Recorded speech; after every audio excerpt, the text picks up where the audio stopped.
possibilities.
Hi guys, good morning. Happy Tuesday. I just got done. I did 3 miles and then I did 10 minutes of core from my core strength program, which is always a little weird to like hear your voice telling you to do something.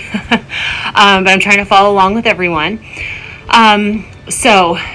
Today I have strength.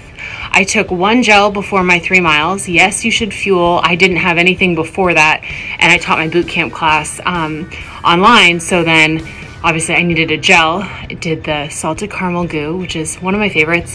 So yeah, even on your shorter runs, try to fuel, because I promise you'll feel the difference, not only during your run, but you'll feel a difference the rest of the day. So if you're starving into your run and then you're starving after, it's really hard to play catch up. And I find that I get really hangry the rest of the day when I run fasted. So just try it out. Try even a couple of little gummies or something if you don't want to do a full gel. But anyway, let's see, tomorrow I have to run 4 and Thursday I have to run 13 because I'm out of town Friday, Saturday. So please pray for me that I will get up early on a weekday, that early. I mean, I always get up early on weekdays, but I'm going to get up at 5 and just start running on the treadmill. I mean, I'm hoping I'm on the treadmill by 5:15, and then I can, like, once it's light at like 6:30, finish the rest of the 13 outside. It's gonna be a long time on the treadmill. Anyway, but I have to get it done before 8 o'clock to take my kids to school. So I don't know. Anyway, we'll see how it goes. And then I think because of that, Sunday, I'm gonna do a really good speed workout. It's only gonna be 75 here. So I think what I'll do is I'll do 4 miles and I'll add in some long intervals. So at least I'll have a nice good rest between Thursday and Sunday. But yeah, I did some meal prep yesterday. I made my protein pancakes. I did like a protein cheesecake, and then I did chicken thighs, roasted broccoli, and roasted cauliflower, which is exactly what I think I'm gonna have for breakfast. Again, I ran, I did take a gel, and now I'm gonna have a nice good breakfast, because if I start getting into the minutia of the day and taking kids to school and clients, whatever, and I only have like a protein shake, I'm gonna be very hangry. And then it just leaves you like snacking all day long. You need to like feed your body and give it all 3 of the macronutrients it needs at that point. So fats, carbohydrates, and protein. But that's just my little life lesson I have learned, that feed your body. It avoids the snack monster later on, especially in the early evening. And it just helps you have a better day, especially because today I have to do a really heavy strength workout, which I think I already said, so I'm sorry. But anyway, all right, guys, have a great day. I will check in with you tomorrow before my 4 miler. Hey guys, good morning. It's Wednesday. I'm doing my 4 miles, so I could do my 13 tomorrow, having a toasted marshmallow goo. Remember, it's important to fuel, even if you're not necessarily doing your long run today. If I work out today, get a lot of steps in, and I don't fuel, tomorrow I might be lagging a little bit. So I had a protein shake early this morning before my boot camp class. I'm gonna try to run and do this. And now I'm having my goo. I've got to do core, some shin mobility stuff after this.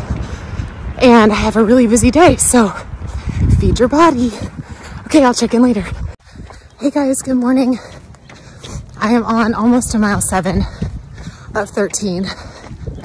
I did my first half on the treadmill till it was light enough. I've had one gel and I'm having a watermelon salt tab right now. Gonna take my cold brew gel here in just a minute. But wanted to say good morning. Woke up at 5, so I'm pretty tired because I had to move my boot camp to the 3 days first of the week so I could fit this in. Anyway, but I can relax after this and just do normal day-to-day things. So here we go. Out, there's finally some sunshine, but it's still the earliest I'm normally out. So here we go. Hi guys, here's my little goofy outfit. I didn't have any orange anything, so my son was like, oh, you can bring my goofy with you. Okay, so I finished my 13. I did 6 on the treadmill and 7 outside, and I'm tired. I did 3 gels and some salt tabs, the watermelon flavor, because I already have that open. And I definitely did not bring enough water, so I'm really thirsty. So I'm gonna go have ton of water, and I might treat the kids to a Starbucks breakfast, so that way we can just have a lazy morning and get out the door and go to school.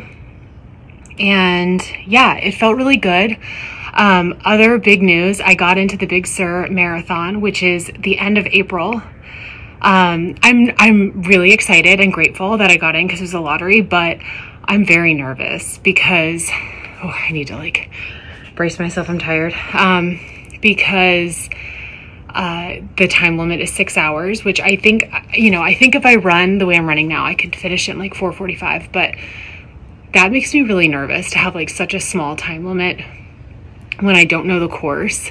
It's very much unlike Disney where you have 8 hours and I'm familiar, so it like feels like doing something new for the first time. So it's a little scary, but it's supposed to be one of the most like beautiful courses ever. So I have to do it, right? I'm just gonna assume it might rain or drizzle, but it'll be kind of fun. I want to like wear a really bright colored outfit, so I stand out from the water. But yeah, it'll be fun, and I can bring the kids and we can make a weekend out of it. But okay, I'm glad that's over with. Lessons I learned this week: that it is okay to schedule your long run when it works better for you on a different day. And you just have to adjust and make do, and it's okay if some of it's inside and some of it's outside. You just want that time on your feet. It's funny though, when you know you only have to do like 13 versus like a marathon, so like you feel more tired at mile 10 for a half than you would for a full, if that makes sense, because like that you're almost done, so you're like mentally like allowed to feel tired. But it's just funny how that is. But yeah, anyway, so I hope you guys had a great rest of your week. I will check in with you on Sunday because I am going to do a speed workout Sunday. It's Thursday now, so I'll have a few days to recover. And instead of doing my speed workout on Thursday, I'll do it on Sunday. I will check in with you then. Oh, I did have a question on my Instagram that I thought was good. So I'm having a lot of my clients do tempo runs this week. And everyone's like, what's a tempo run? So remember that a tempo is not your goal pace and it is not a sprint. So it's like if that had a baby, because your goal pace will be a little slower than your tempo. Your tempo is a little slower than a long interval. And it's not an all-out sprint, because tempo should be something that you can hold during your run interval. So something I can hold for my 2-minute run, 30-second walk. So it's not an all-out sprint to where you're gassed after a half mile, because you have to be able to hold a tempo pace for a couple miles at a time. And then, like I said, it's a little faster than your goal marathon pace. So if your goal pace is you know, I don't know, I'd have to look, but if your goal pace is like 10-minute miles, your tempo pace might be 20 to 30 seconds faster than that. So that way you can practice being faster at the midpoint of your run. So I hope that's helpful. Even when I took like the run certification, we spent entirely too long trying to figure out the definition of tempo. So it's really funny. Like, people are very like back and forth about it, but yeah, that's basically what it is. And if you work with me, I will give you all of those paces for everything, for your goal pace, your marathon pace, your tempo, your easy run. You know, an easy run is way slower than you probably think it needs to be. So anyway, okay, I'll leave you there and I'll check in Sunday. Hi guys, happy Sunday. So remember how I switched around my days? I did my heavy strength workout this morning, and now well, in a few hours I have to do my Zoom for my Dopey group to check in on how their training's going. So I'm like, okay, I'm gonna get my 4-miler in. It is now raining, which is fine. We're gonna see how this goes. But my biggest tip for you for running in the rain is a visor sunglass combo. Because I feel like if your body gets wet, it's fine. But if your face is wet and like slapping you in the face, that's just not good. So anyway, wish me luck. I don't normally run in the rain. I should just do the treadmill. But at the same time, I just kind of feel like, you know, shake it up. Get out there. Let's see how it goes. Maybe I'll try to pick some paths underneath trees so it blocks some of the rain. But I'm just happy that we're having lower temperatures than before. But hope everyone had a good 13-miler. It seems like everyone did. And the cool thing is that a lot of people aren't really that sore. So that's great, because now we just have to just pretend you're doing a full marathon the next day. Hey guys, it is a very rainy, blustery day today. I'm roasting some sweet potatoes for dinner. So I forgot to kind of send you off for the end of week 12 in that last video. So I thought I would just say hi here. So today is Monday, going into week 13. I did 3 easy miles, which I should not say this until the next week, but the Zoom went really well last night. We talked a lot about hip mobility and stretching, and just also tried to navigate, you know, when you run a marathon while you're training for a marathon, and then when to fit in your wine and dine races with training, because where wine and dine is, it's kind of around the 18 to 20 mile mark. So it's really kind of hard to decide what to do for that. So if you're in my group, I gave them a modified schedule for that. But yeah, you know, feeling really good. I'm nervous for the 15 miles. I mean, which I think everyone feels that way. But also it's like going so fast. It's about 40 days. We're gonna have to make dining reservations and just kind of finalize costume ideas, which I need to do, and just get everything ready. I don't know about you guys, but I have like piles of stuff I already need to pack, just to make sure that I have everything.